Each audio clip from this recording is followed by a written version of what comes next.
She was beautiful in a strange, mysterious way. Her hair and her deep, bottomless eyes were as black as the velvet ribbon around her neck. He planned to marry her before the next full moon rose in the autumn sky. On their wedding, he watched her walk towards him up the long aisle. She was dressed in a white gown, a white veil, and carried a bouquet of white flowers. Even her face was ivory white. But below it, around the ivory neck, was the black velvet ribbon. He remembered staring at that ribbon as the strains of the wedding march brought the bride nearer to him. He remembered the curious and shocked looks on the faces of the wedding guests, but then his eyes met hers, and he was drowning in their bottomless darkness. He didn't think of the velvet ribbon during the rest of the wedding day. It was a joyous time, and if people thought his wife was a bit strange, they kept that to themselves.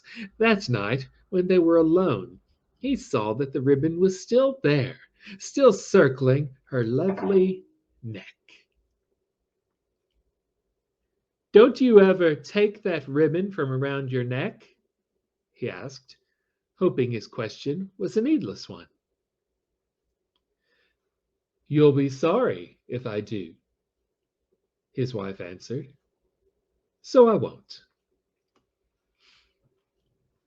Her answer disturbed him, but he did not question her further. There was plenty of time for her to change her ways. Their life together fell into a pleasant pattern. They were happy, as most newly married couples are. He found her to be a perfect wife. Well, nearly perfect.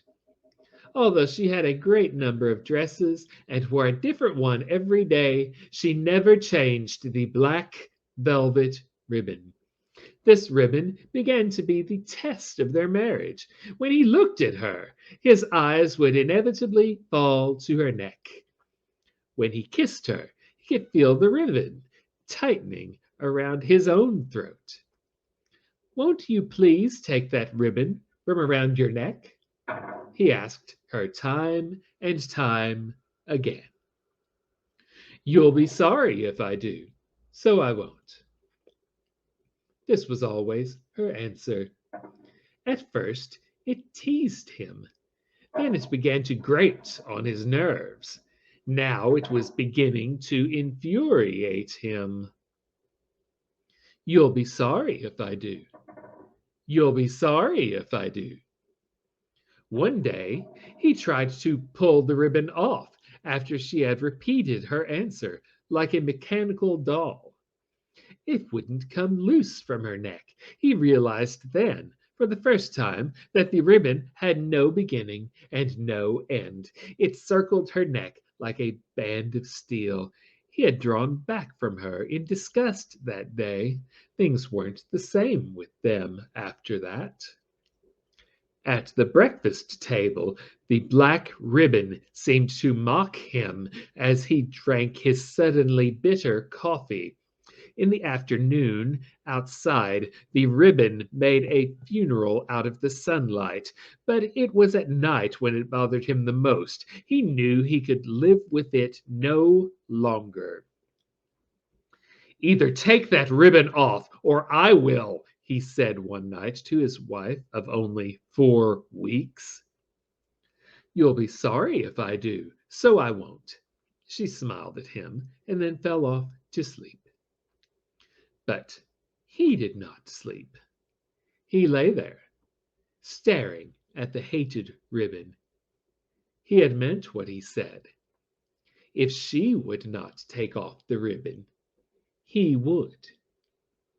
As she lay sleeping and unsuspecting, he crept out of bed and over to her sewing box. He had seen a small, sharp pair of scissors she kept there.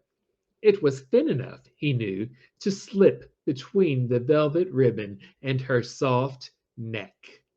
Gripping the scissors in his trembling hands, he walked softly back to the bed. He came up to where she lay and stood over her. Her head was thrown back on the pillow, and her throat, with the black velvet ribbon around it, rose ever so slightly with her breathing.